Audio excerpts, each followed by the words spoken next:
Hola a todos, bienvenidos a esta lección. Hoy vamos a desarmar, literalmente, el rompecabezas climático de la Tierra.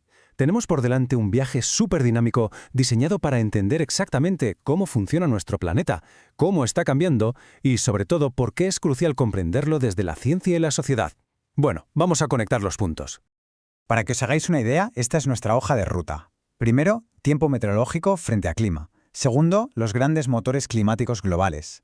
Tercero, los gases de efecto invernadero. Luego veremos los impactos locales y globales. Pasaremos a la incertidumbre y retroalimentación y cerraremos con el debate humano. Vamos a ello. Sección 1. Tiempo meteorológico frente a clima, entendiendo los conceptos básicos. Vale, vamos a meternos de lleno en esto. Fijaos, la gran diferencia aquí es puramente la escala temporal. Pensad en el tiempo meteorológico como el estado de ánimo diario de la atmósfera.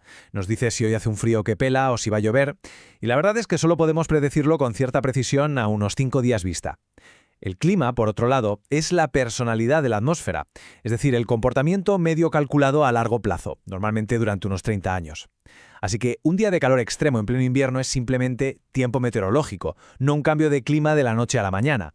Entonces, ¿cómo clasificamos esa personalidad? Pues la ciencia se fija en dos elementos fundamentales, la temperatura y las precipitaciones. Y claro, ¿qué modifica todo esto a nivel global? Factores gigantescos como la latitud, la orientación de los vientos dominantes, la altitud o incluso lo cerca o lejos que estemos del mar. Es como un puzzle inmenso donde todo interactúa para crear las distintas zonas climáticas que vemos repartidas por todo el mapa. Sección 2. Motores climáticos globales, el océano y la atmósfera. Tanto el tiempo como el clima están profundamente marcados por dos gigantes, los océanos y la atmósfera. Y ojo, porque estos sistemas de estáticos no tienen nada.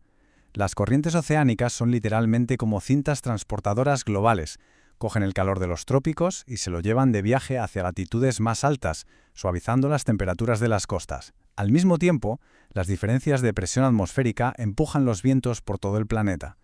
Y no nos olvidemos de la evaporación constante en los mares cálidos, que carga la atmósfera de humedad y funciona como gasolina para la formación de nubes y sistemas de tormentas. Son, básicamente, motores majestuosos que distribuyen el calor y el agua por la Tierra. Sección 3. Gases de efecto invernadero. El catalizador humano. Parad un segundo y pensad en este número. 397,8 partes por millón. Ese era el asombroso nivel de dióxido de carbono en nuestra atmósfera ya por enero de 2014. Y, alerta de spoiler, la tendencia no ha hecho más que subir desde entonces. Esta cifra no es un simple dato. Es una enorme señal de alarma sobre cómo la actividad humana está alterando la composición química de nuestro cielo. Y esto ilustra a la perfección por qué esos números son tan críticos. A ver, el efecto invernadero natural, impulsado por gases como el vapor de agua y el CO2, es absolutamente vital. Sin él, la temperatura media de la Tierra sería de unos gélidos 18 grados bajo cero, en lugar de los superagradables 15 grados centígrados actuales. Su trabajo natural es atrapar el calor. El problema es que, debido a las actividades humanas, estamos viviendo un efecto invernadero intensificado. Estamos inyectando tal cantidad de gases en la troposfera que esta capa absorbe una cantidad bestial de radiación infrarroja, impidiendo que el exceso de calor se escape al espacio. Pero atención, que aquí lo interesante es que el dióxido de carbono no es el único protagonista de la película. Hablemos del metano. Resulta que cada molécula de metano es 21 veces más efectiva absorbiendo calor que el CO2. Y aunque la naturaleza ya lo produce de forma habitual en zonas como pantanos o a través de las termitas y el permafrost, las actividades humanas han disparado sus niveles por las nubes. Los principales culpables: la digestión de la ganadería masiva, la descomposición en los vertederos y ciertas prácticas agrícolas como los inmensos arrozales inundados. Y cuando cruzamos todos estos datos, el resultado es sencillamente innegable. Hay una correlación histórica fuertísima entre la subida del CO2 y el aumento de la temperatura global desde 1960. Los informes científicos nos dicen que hay una probabilidad altísima de entre el 95 y el 100% de que la influencia humana sea la causa dominante de este calentamiento generalizado, es decir, blanco y en botella. Sección 4. Impactos locales y globales, el efecto dominó. Ahora vamos a ver los efectos a largo plazo, ese famoso efecto dominó sobre nuestros patrones climáticos. Estamos hablando de una mayor frecuencia e intensidad de fenómenos extremos, subida del nivel del mar tanto por la expansión térmica como por el deshielo, alteraciones en la disponibilidad de agua dulce y una preocupante pérdida de biodiversidad. Pero aquí viene un matiz fascinante. Los impactos potenciales varían muchísimo dependiendo de dónde te encuentres. Según la geografía local, algunos cambios se perciben como tremendamente adversos, como las inundaciones costeras o daños a la salud humana por las olas de calor. Sin embargo, en otras zonas podrían considerarse temporalmente beneficiosos, abriendo, por ejemplo, nuevas áreas de cultivo o modificando la distribución de los biomas en latitudes más frías. Aparte de todo esto, hay otros peligros químicos que son menos visibles pero igual de globales. Resulta que los océanos actúan como una esponja gigante y se han tragado cerca de la mitad del carbono generado por la humanidad.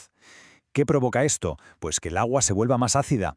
Una caída del pH de 0,1 podría parecer poquísima cosa, pero en realidad es un golpe letal para los organismos marinos que construyen caparazones o esqueletos, degradando hábitats absolutamente esenciales como los arrecifes de coral, que sostienen ecosistemas enteros.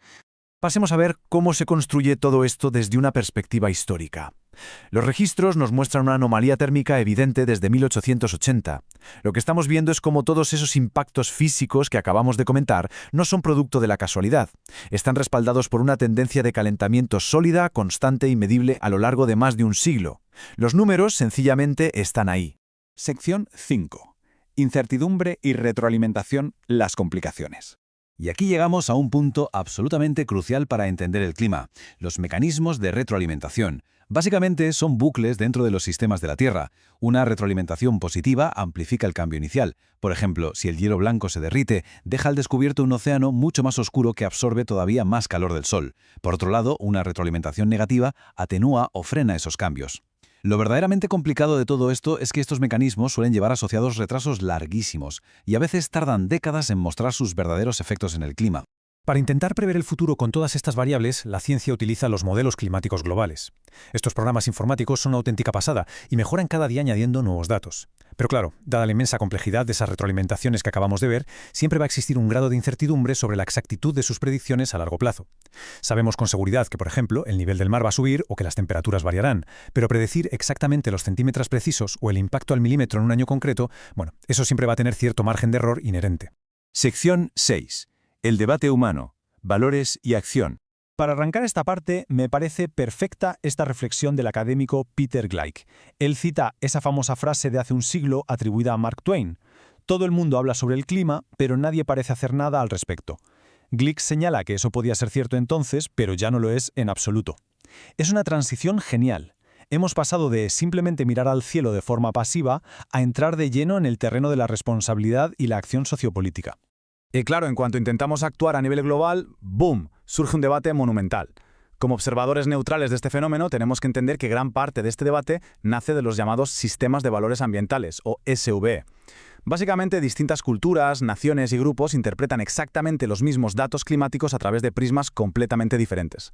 Algunos ponen por delante la conservación ecológica por encima de todo, mientras que otros priorizan el desarrollo tecnoeconómico y el crecimiento.